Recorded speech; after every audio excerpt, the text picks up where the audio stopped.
오늘 말씀의 제목은 죽임당한 어린 양이라는 제목으로 여러분에게 말씀드릴 거예요.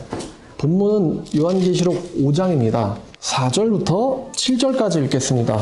그 두루마리를 펴거나 보거나 하기 합당한 자가 보이지 아니하기로 내가 크게 울었더니 장로 중에 한 사람이 내게 말하되 울지 말라. 유대 지파의 사자 다윗의 뿌리가 이겼으니 그 두루마리와 일곱 인을 떼시리라 하더라. 내가 또 보니 보좌와 내 생물과 장로들 사이에 한 어린 양이 서 있는데 일찍이 죽임을 당한 것 같더라. 그에게 일곱 뿔과 일곱 눈이 있으니 이 눈들은 온 땅에 보내심을 받은 하나님의 일곱 영이더라. 그 어린 양이 나와서 보좌에 앉으신 이의 오른손에서 두루마리를 취하시니라. 자, 이 이제 5장의 마지막 설교가 될 것 같은데, 이 5장은 천상 궁전에 대한 이제 이야기죠. 천상 궁전에 하나님을 예배하는 이야기인데, 그 중에 이제 5장은 특별히 누가 도대체 이 보좌에 앉으신 분의 오른손에 있는 책을 받아서 그 인을 떼실 것인가 라는 거예요. 그 인을 떼시는 분이 누구시냐? 누구만 가능하냐면은 3절에 보니까 하늘 위에도 땅 위에도, 다시 말하면 천상에도 지상에도 지하에도 그 두루마리를 펼 자가 있어요, 없어요? 없습니다. 3절 보니까 없어요. 그래서 그 두루마리를 펴실 자가 누구냐? 5절에 나오는 이분인데, 이 분을 소개할 때 뭐라고 소개했냐면은 유다 지파의 사자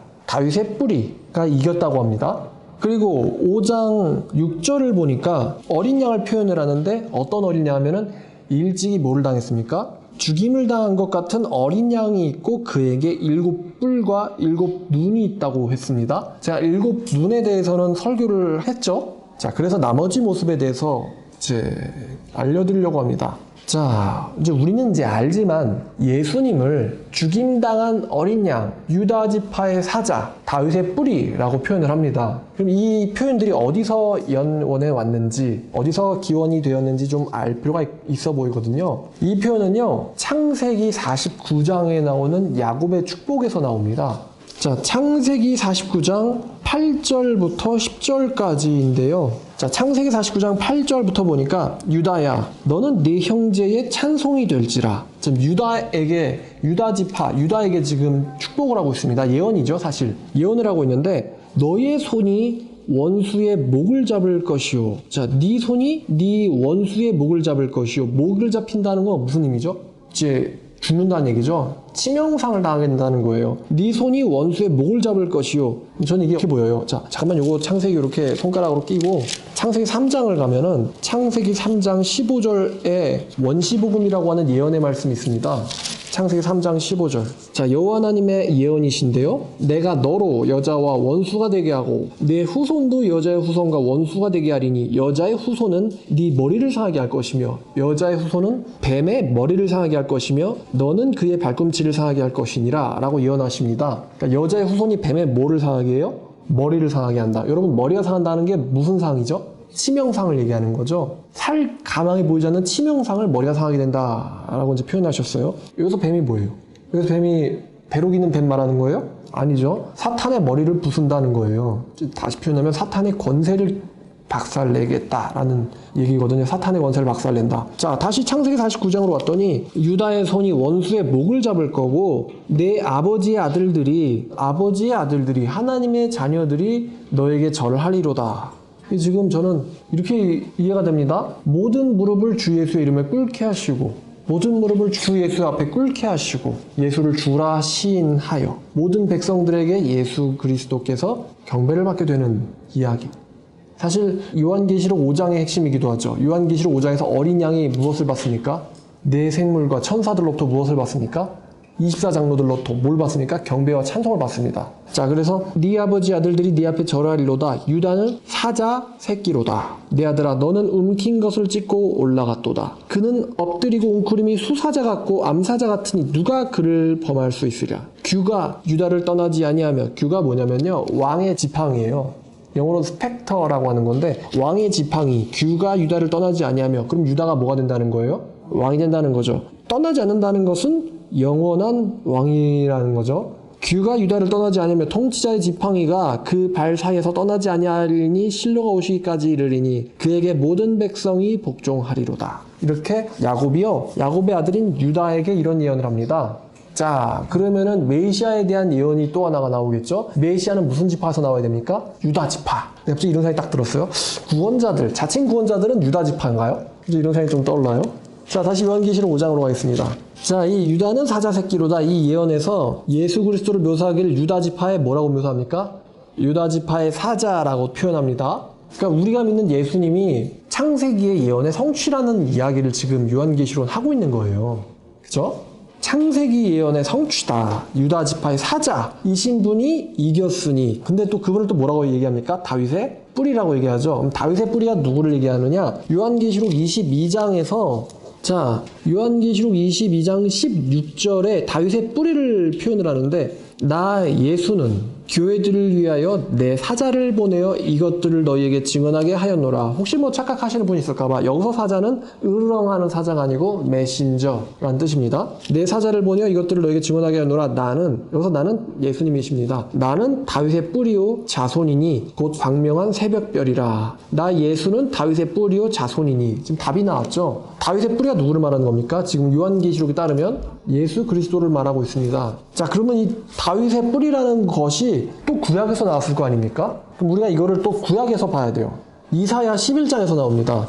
1절 말씀을 보니까요. 이사야 11장 1절에 이새의 줄기에서 무엇이 납니까? 한 싹이 나며 그 뿌리에서 한 가지가 나서 결실할 것이요. 자, 지금 식물 얘기하는 게 아닙니다. 2절에 이새의 줄기와 뿌리를 그라는 인칭대명사로 받고 있습니다. 2절에 그에 의해 여호와의 영 곧 지혜와 총명의 영이요 모략과 재능의 영이요 지식과 여호와를 경외하는 영이 강림하시리니 그가 여호와를 경외함으로 즐거움을 삼을 것이며 그의 눈에 보이는 대로 심판하지 아니하며 그의 귀에 들리는 대로 판단하지 아니하며 공의로 가난한 자를 심판하며 정직으로 세상의 겸손한 자를 판단할 것이며 그의 입에 막대기로 세상을 치며 그의 입술의 기운으로 악인을 죽일 것이며 다 이거 지금 신약의 예언들로 해당되거든요. 그의 막대기로 세상을 치며 요한계시록 12장에는 여자의 아이가 무엇을 들고 있죠? 철장을 들고 있습니다. 철장으로 세상을 심판할 거라고 예언했는데 자, 그의 입술의 기운으로 악인을 죽일 것이며 요한계시록 19장에 말탄자 입에서 뭐가 나옵니까? 칼이 나와서 온 세상을 심판한다라는 지금 메시지가 다 여기서 지금 나가고 있는 거예요.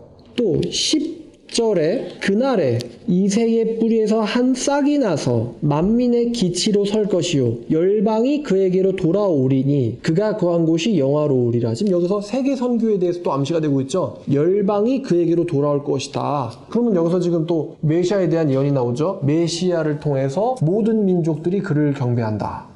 메시아의 조건, 첫 번째 유다 지파여야 할 것, 두 번째 그를 통하여 모든 민족들이 그에게 경배하게 될 것이다. 이새의 뿌리로 지금 표현이 된 거죠. 자, 그러면 만약에 누군가가 자기가 이새의 뿌리라고 말하면 되겠어요, 안 되겠어요? 안 되겠죠. 이새의 뿌리는 무엇을 말하느냐? 바로 구원자를 말합니다. 이사야에서 구원자가요 이새의 뿌리로 묘사됩니다. 그래서 이 이새의 뿌리 에서 무엇이 지금 요한계시록에 무슨 뿌리로 표현됐죠? 다윗의 뿌리로 지금 표현된 거예요. 자, 지금 정말 요한계시록의 해석들은 얼마나 구약 성경과 긴밀한가를 여러분들이 지금 보시고 계십니다. 그러니까 이게 조작이다. 참 이렇게 믿기가 힘들어요. 성경을 어떻게 이렇게 디테일하게 맞출까? 유다 지파의 사자 다윗의 뿌리가 이겼으니 그가 7인을 떼시리 두루마리와 7인을 떼실라 했는데 구약 성경에서 사자는 종종 하나님이나 하나님의 심판을 의미합니다. 호세아 11장이 10절 보셔도 되시고요. 이건 나중에 이제 찾아보세요. 사자는 하나님이나 하나님의 심판을 의미합니다. 자, 내가 봄에 보좌와 내 생물과 장로들 사이에 한 어린 양이 서 있습니다. 사자, 다윗의 뿌리. 그런데 어떤 분이에요? 어린 양이 서 계십니다. 어린 양. 이 어린 양이 어디서 왔을까? 근데 이 어린 양이 어떤 어린 양이면 특별히도 죽임을 당한 어린 양입니다. 일찍이 죽임을 당한 것 같더라. 요한계시록 1장 18절에 곧 살아있는 자라 내가 전에 죽었었노라 볼지어다 이제 세세토록 살아있어 사망과 음부의 권세를 열쇠를 가졌노니 라고 얘기합니다. 사망과 음부의 열쇠를 가졌노니 그러니까 지금 이 죽임당한 어린 양이 누구를 말합니까? 정확하게 예수 그리스도 요한에게 나타나신 분을 지금 말하고 있습니다. 요한에게 나타내신 분. 근데 이분이 지금 뭘 갖고 있어요? 열쇠를 갖고 있다고 합니다. 열쇠. 그러면 이 열쇠가 어디서도 나오냐면요. 3장 7절에서도 나오거든요.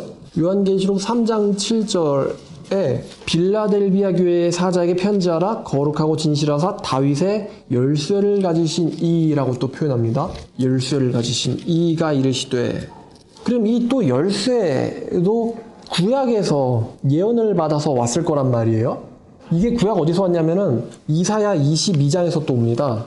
이사야를 왔다 갔다 하네요 오늘. 이사야 22장 22절 말씀인데, 내가 또 다윗의 집의 열쇠를 그의 어깨에 두리니, 내가 또 다윗의 집의 열쇠를 그의 어깨에 두리니 그가 열면 닫을 자가 없겠고 닫으면 열 자가 없으리라. 내가 다윗의 집의 열쇠를 그의 어깨에 두리니, 지금요 이 이사야에서는 이 예언을요 엘리야김 왕에게 지금 말씀을 하고 계신데요. 하나님께서 여러분들이 아시겠지만 구약의 이스라엘의 모든 왕들은요 예수님의 예표입니다. 사실 진정한 왕이 되지를 못해요. 그쵸? 사울 왕을 줬어요. 근데 사울 왕이 하나님의 대리 통치자가 될 수 있었어요? 못 됐어요. 그래서 다윗 왕을 주셨습니다. 다윗 왕은 예수 그리스도의 통치의 예표 같은 존재예요. 그래서 다윗의 열쇠, 다윗의 집의 열쇠, 하나님의 나라의 열쇠, 권세를 그에게 주겠다. 이 말씀은요 사실은 메시아에게서 성취가 됩니다. 엘리야김은요 잠시 동안밖에 이 말씀을 갖고 있지 못합니다. 이 말씀을 영원히 가지고 계실 분은 예수 그리스도 외에는 없어요. 다윗의 열쇠, 열면 닫을 자 없고 닫으면 열 자가 없다. 그래서 이 말씀 그대로 어디서 인용되면요, 우리가 방금 찾았었던 요한계시록 3장 7절에서 빌라델비아 교회의 사자에 편지하라. 거룩하고 진실하사 다윗의 열쇠를 가지신 이, 곧 그분이 열면 닫을 사람이 없고 그분이 닫으면 열 사람이 없는 거예요. 그러니까 구약의 진짜 왕이 누구냐? 이분이라는 거예요. 엘리야김도 아니고 이분이야. 영원한 규, 유다에게서 규가 떠나지 아니하며 그는 사자 새끼로다. 그에게 모든 민족이 경배하리로다. 그분이 누구냐? 이새의 뿌리가 누구냐? 열방이 그에게 와서 또 경배할 것이다. 이새의 뿌리가 누구냐? 그게 누구냐면은 5장에 나오는 죽임당한 어린 양이라는 거예요. 어린 양. 그럼 왜 그분을 어린 양이라고 했을까? 이 그분을 어린 양, 죽임당한 어린 양이라고 표현하는 데는요 크게 두 가지 기원과 유래가 있습니다. 첫 번째는 이 어린 양 때문에 무엇이 일어나냐? 바로 출애굽이 가능해집니다. 이 어린 양의 기원이 어디서 왔냐? 그래서 출애굽기 12장에서 왔어요. 자, 출애굽기 12장 1절부터 쭉 보면 여호와께서 애굽 땅에서 모세와 아론에게 일러 말씀하시되, 참 애굽 땅의 지금 통치가 누가 통치하는 지역이에요? 바로 왕이 통치하는 지역이죠. 자, 그럼 애굽 땅에서 이스라엘 백성들이 신분이 뭡니까? 종이죠. 노예란 말이에요. 근데 말씀하시되 이 달이 너에게 달의 시작 곧 해의 첫 달이 되게 하고 너희는 이스라엘 온 회중에게 말하여 이르라. 이 달 열흘에 너희 각자가 어린 양을 취할지니 각 가족대로 그 식구를 위하여 어린 양을 취하되, 어린 양에 대하여 식구가 너무 작으면 그 집의 요새 함께 사람 수를 따라서 하나를 취하며 각 사람이 먹을 수 있는 분량에 따라서 너희의 어린 양을 계산할 것이며. 그러니까 어린 양을 먹는 거에 빠지는 사람 있으면 돼요, 안 돼요? 안 돼요. 다 먹어야 돼요. 그리고 이 어린 양을 먹는 이 달이 너희에게 첫 달이고, 이 양을 언제 잡냐? 바로 14일까지 간직했다가 취하는 거예요. 근데 5절에 보니까 너희의 어린 양은 흠이 없고 1년 된 수컷으로 하되 양이나 염소 중에서 취하고 이 달 14일까지 간직했다가 해가 질 때에 이스라엘 회중이 그 양을 잡고 그 피를 양을 먹을 집 좌우 문설주와 임방에 바르고 그 밤에 고기를 불에 구워 무교병과 쓴 나물과 아울러 먹되, 날것으로나 물에 삶아서 먹지 말고 머리와 다리와 내장을 다 불에 구워 먹고 아침까지 남겨두지 말며 아침까지 남은 것은 곧 뭐하라? 불사르라. 그것을 너희는 이렇게 먹을 것이니 허리에 띠를 띠고 발에 신을 신고 손에 지팡이를 잡고 급히 먹으라. 이것이 여호와의 유월절이니라. 내가 그 밤에 애굽 땅을 두루 다니며, 어디를 다니세요? 하나님이? 애굽을 두루 다니며 사람이나 짐승을 막론하고 애굽 땅에 있는 모든 처음 난 것을 다 치고 애굽의 모든 신을 심판하리라. 나는 여호와라. 어디를 심판하세요? 애굽을 심판할 거다. 내가 애굽 땅을 칠 때에 그 피가 누구의 피입니까? 어린 양의 피가 너희가 사는 집에 있어서 너희를 위하여 표적이 될지라. 내가 피를 볼 때에 너희를 뭐한다? 넘어가리니 재앙이 너희에게 내려 너희를 멸하지 아니하리라. 너희는 이 날을 기념하여 여호와의 절기를 삼고 영원한 규례로 대대로 지킬지어다. 자, 지금 하나님이 애굽을 심판하시는데, 애굽을 심판하실 때 어린 양의 피가 발라져 있으면은 최후의 심판에서 면제시켜 주겠다라는 말씀입니다. 그럼 여러분이 이걸 보면서 그림이 그려져야 돼요. 바로와 사탄, 애굽과 세상, 어린 양의 피와 누구의 피? 예수님의 피. 이게 지금 딱 대조가 돼야 됩니다. 흠이 없는 1년 된 수컷 어린 양. 흠이 없는, 어차피 죽일 양인데 뭐 피는 다 같은 피지 왜 흠이 없어야 돼요? 왜 흠이 없는 양이어야 되죠? 자, 히브리서 4장 15절. 우리에게 있는 대제사장 예수는 우리의 연약함을 동정하지 못하실 리가 아니요 우리와 똑같이 시험을 받으시니로되 죄는 없으시니라. 왜 흠이 없습니까? 그분에게 죄가 없기 때문에.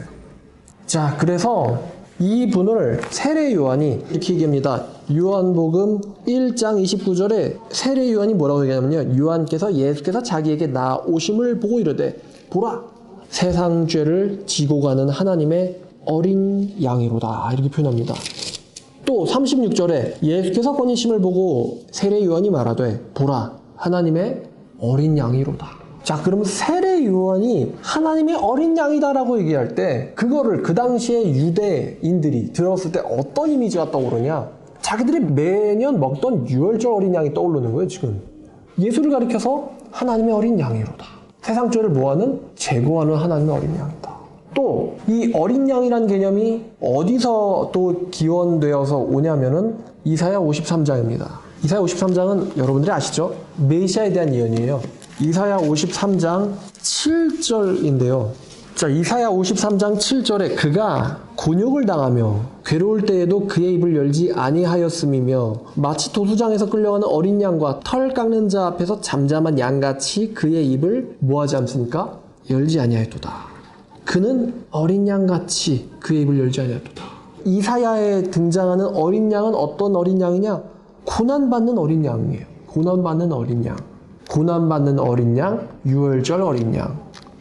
그래서 이 어린 양의 개념이 여기서 옵니다.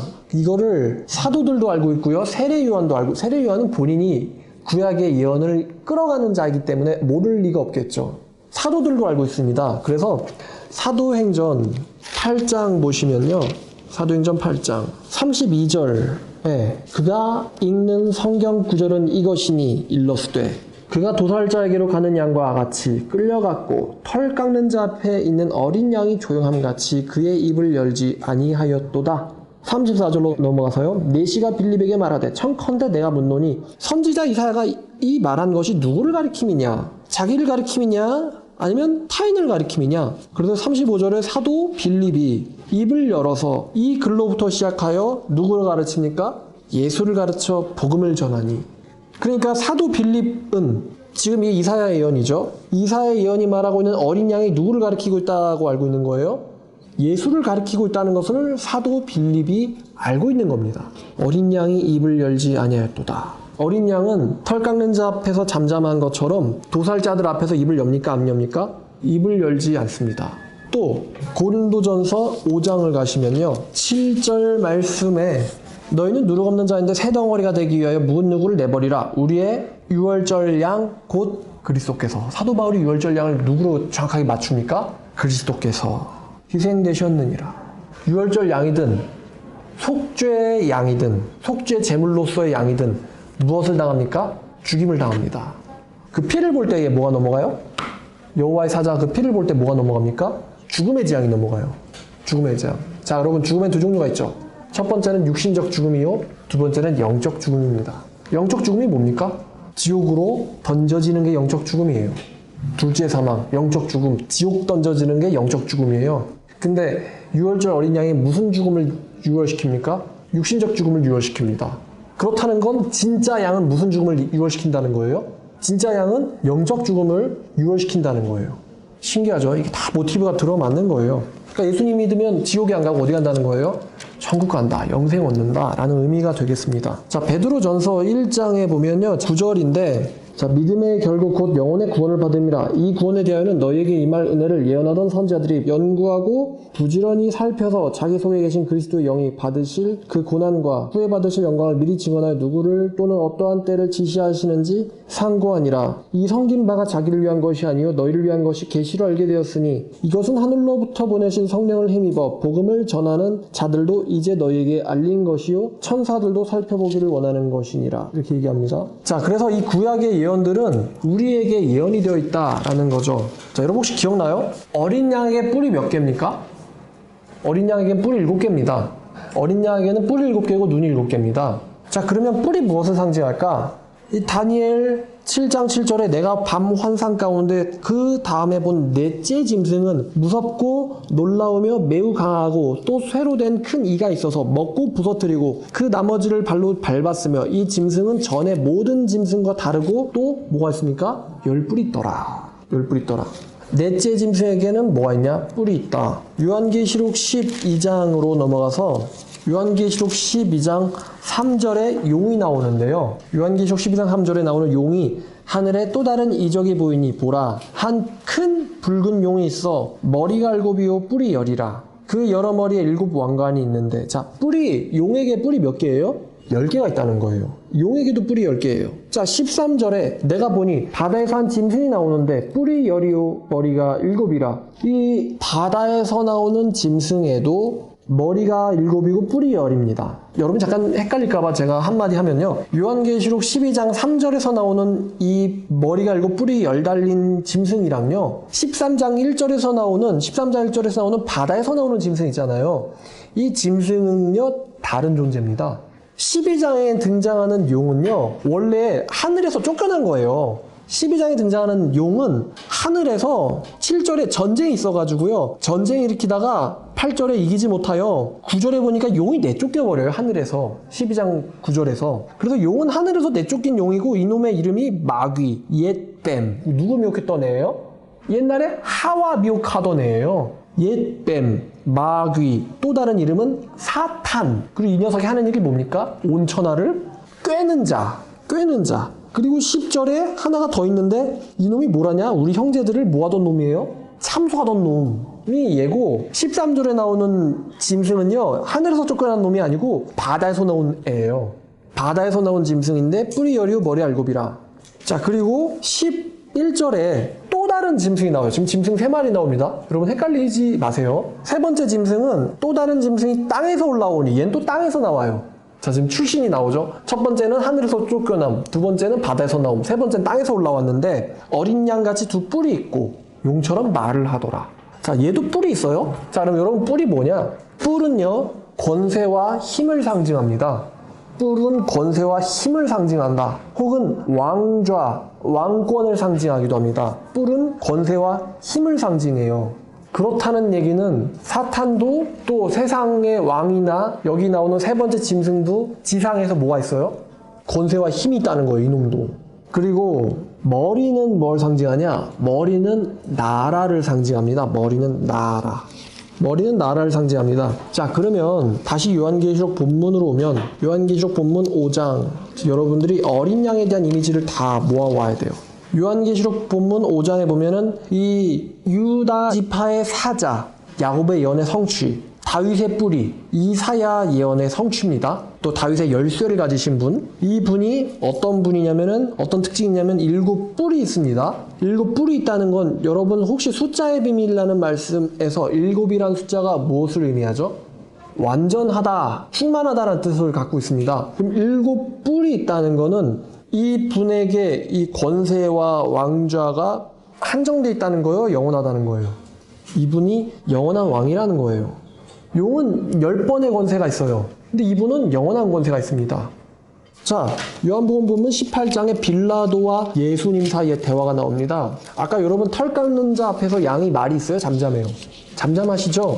31절에 빌라도가 이르되 너희가 그를 데려다가 너희 법대로 재판해라. 유대인들아 네 일이 알아서 해. 그때 유대인들이 뭐라고 말하냐면 우리는 사람을 죽이는 권한이 없나이다. 그러니까 유대는 식민지배 상태이기 때문에 사람을 사형시킬 수가 없어요. 사형시키려면 로마의 허가가 필요합니다. 그럼 로마의 대표가 누구예요? 총독 빌라도예요. 근데 로마식의 차형이 뭐냐? 십자가형인 거예요. 그럼 십자가형, 이는 예수께서 자기가 어떠한 죽음으로 죽을 것을 가리켜 하신 말씀을 응하게 하려 함이로라. 인자는 어떻게 죽어야 돼요? 들려야 돼요. 인자는 들려야 돼요. 내가 들리면 모든 백성을 내게로 이끌어오리라. 그러니까 지금 이미 십자가형을 암시하고 있어요. 유대인들이 이르되 우리에게는 사람을 죽이는 권한이 없으니까 네가 죽여라. 뭘로? 십자가형으로 네가 죽여라는 거예요. 이 말이 십자가형에 처하소서예요. 그래서 32절에 사도 요한이 이 말은 십자가형을 가리킨 거다. 그 예언이 응해진 거다. 라고 말씀하고 있고요. 그래서 33절에 빌라도가 예수를 다시 신문하려고 관장에 들어가서 네가 유대인의 왕이냐? 라고 물어본 거예요. 예수께서 대답하시되 이는 네가 스스로 하는 말이냐? 아니면 다른 사람들이 나에 대해서 너에게 한 말이냐? 그러니까 네 스스로가 내가 왕이라는 거를 알게 된 거야? 아니면 다른 사람들이 너한테 내가 왕이라는 이야기를 들은 거야? 그랬더니 빌라도가 대답하되 내가 유대인이냐? 네 나라 사람들과 대제사장들이 너를 내게 넘겼으니 네가 무엇을 하였느냐? 참 이거 좀 참담한 이야기죠. 그러니까 야, 나 유대인 아니야. 나는 니네 나라 예언 상관없어. 지금 다 이게 서로 책임전가하는 거예요. 니네 나라 사람들이랑 니네 나라 대제사장들이 너를 나한테 넘겼거든. 네가 유대인의 왕이냐고. 그러니까 역설이잖아요. 유대 나라의 왕의 백성들과 지도한다는 대제사장들이 너를 나에게 넘겼거든. 좀 역설이죠. 빌라도가 하는 말이요. 슬픕니다. 왜? 요한복음 1장에 보니까 자기 땅에 왔는데 자기 백성들이 영접해야 안 해요. 안 합니다. 애통스럽죠. 36절에 예수님이 이렇게 대답하십니다. 내 나라는 이 세상에 속한 것이 아니다. 만일 내 나라가 이 세상에 속한 것이었다면 내 종들이 싸워서 나로 유대인들에게 넘겨지지 않게 하였으리라. 이제 내 나라는 여기에 속한 것이 아니니라. 지금 여기서 여러분들이 예수님의 나라가 있고 빌라도가 말하는 유대라는 나라가 있고요. 예수님이 얘기하는 내 종들이 있고요. 또 빌라도가 얘기하는, 또 예수님도 얘기했었던 유대인들이 있습니다. 두 나라가 있는 거예요. 지상의 유대와 예수님 말씀하시는 내 나라가 있는 겁니다. 37절에 빌라도가 이르되 네가 왕이 아니냐? 예수께서 말씀하실 때 네 말과 같이 내가 뭐라고요? 왕이니라. 내가 이를 위하여 태어났으며 이를 위하여 세상에 왔나니 곧 진리에 대하여 증언하려 함이로다. 무릇 진리에 속한 자는 내 음성을 듣느니라 하시는데, 근데 빌라도가 이르되 진리가 무엇이냐 하더라. 그러니까 예수님은 빌라도한테는 말을 안 합니다. 진리가 뭐냐? 대답을 안 해요. 예수님 대답 안 하세요. 왜? 진리랑 빌라도랑 상관 있어요? 없거든요. 빌라도가 할 일은 유대인들의 요구대로 예수를 십자가형에 처해야 될 거지, 빌라도는 진리와는 상관이 없습니다. 자, 예수님의 나라는요, 사탄처럼, 사탄의 머리는 7이잖아요. 사탄의 머리는 7입니다. 머리는 나라를 상징하는데요, 사탄의 나라처럼 7나라가 필요 없습니다. 예수님의 나라는 하나입니다. 예수님의 나라는 하나고요. 예수님은 그 나라에서 7부를 가지신 존재입니다. 다시 말하면 영원한 통치자라는 얘기입니다. 영원한 통치자. 이거는 누가복음 1장에 등장한 예언이기도 합니다. 누가복음 1장에 뭐라고 얘기했냐면은 예수에게요, 다윗의 왕좌가 영원히 떠나지 않을 거라고 얘기했어요. 누가복음 1장 32절에 그는 큰 자가 되고 지극히 높으신 이의 아들이라 일컬음을 받을 것이요 주 하나님이 그의 조상 다윗의 왕위를 그분에게 주시리니 영원히 야곱의 집을 왕으로 다스리실 것이며 그의 나라는 무궁하리라. 자, 그럼 이제 모든 비밀이 다 풀렸죠. 유대 지파의 사자 다윗의 뿌리, 7뿔을 가지시며 7눈을 가진 죽임당한 어린 양이 누구를 가리키느냐? 예수를 가리키는데, 이 예수님이라는 단순한 표현을 이들이라면 사도들을 얘기하는 거예요. 사도들은 창세기의 성취이자 이사야의 성취이자 또 출애굽기에 등장하는 모세가 예언한 유월절 양의 성취이자 또 이사야에서 등장하는 고난받는 곤욕당하는 양, 도수자 앞에서 잠잠한 양의 성취로서 요한복음에서도 증거가 되고 있고 요한계시록에서도 증거가 되고 있는 예수님입니다.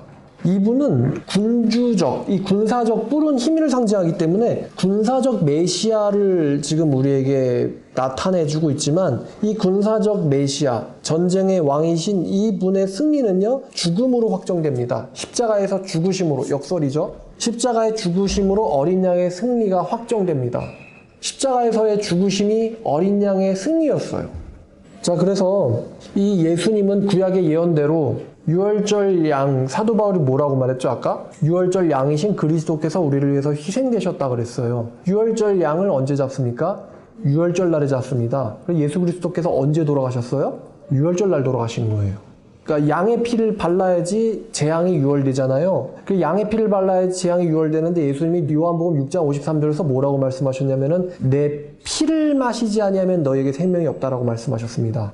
유월절의 첫 재앙은 피를 바름으로써 재앙을 넘겼는데, 영적 재앙은요, 양의 피를 마심으로 넘깁니다. 그럼 양의 피를 마신다는 게 무엇을 의미합니까? 어린 양의 희생을 믿는 거예요. 믿음으로 두 번째 영적 사망을 넘깁니다. 그리고 그분은 이사야 53장의 예언을 성취하신 어린 양으로서 많은 사람들의 죄를 대신 담당하려고 드려지신 하나님의 어린 양이로다가 됩니다.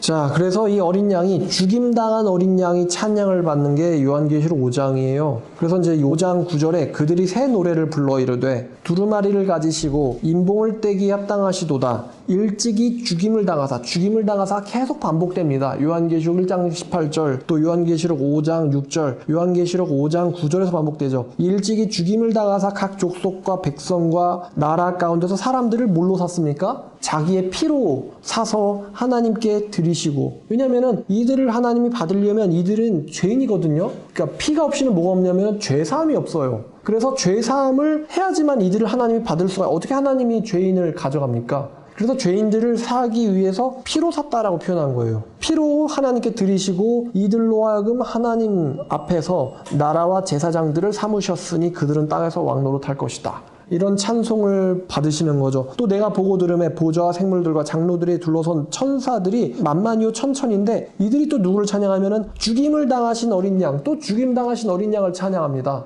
어린 양은 능력과 부와 지혜와 힘과 존귀와 영광과 찬송을 받으시기에 합당하도다 하라고 얘기하면서 13절에 보좌에 앉으신 이에게 모든 피조물들이 찬송을 하는 거예요. 하늘 위와 땅 위에와 땅 아래와 바다 위에와 또 그 가운데 모든 피조물들이 이르되 보좌에 앉으신 이와 어린 양에게 찬송과 존귀와 영광과 권능을 세세토록 돌릴지어다. 그러니까 죽임당한 어린 양이 우리의 찬송을 받으셔야 되는 분이시라는 거죠. 예언대로. 이분이 여러분들을요 구원하시기 위해서, 또 예언을 성취시키기 위해서 예언대로 죽으신 거예요. 이분을 단순히 예수라고 표현할 수도 있었지만, 사도 요한은 이분이 구약 예언의 성취의 정점이라는 것을 보여주기 위해서 이분을 가리켜서 그냥 예수님 이렇게 표현해도 되거든요. 나 예수는 다윗의 뿌리요. 그러니까 예수님 표현해도 되는데, 이분을 가리켜서 굳이 유다 지파의 사자, 다윗의 뿌리, 그다음에 7뿔을 가진 분, 또 7눈을 가진 분, 그리고 죽임당한 어린 양, 이런 특징들을 가져온 이유는 이분이 구약에서 오신 그 메시아라는 것을 증명하려고 합니다. 그러니까 제일 제가 이해가 안 되는 게, 왜 이단 사이비 교주들은 자기가 죽임당한 어린 양이 아닌데 왜 자기가 구원자로 얘기하는지. 죽임을 당하지 않으면 구약에 예언된 메시아가 될 수가 없어요. 죽임당한 어린 양만이 메시아가 됩니다. 자, 여러분들이 우리 예수님을 이렇게 표현했구나. 유다 지파의 사자시고 또 다윗의 뿌리시고, 다 이게 성경에서 왔다는 거 좀 기억해 주셨으면 좋겠습니다. 감사합니다.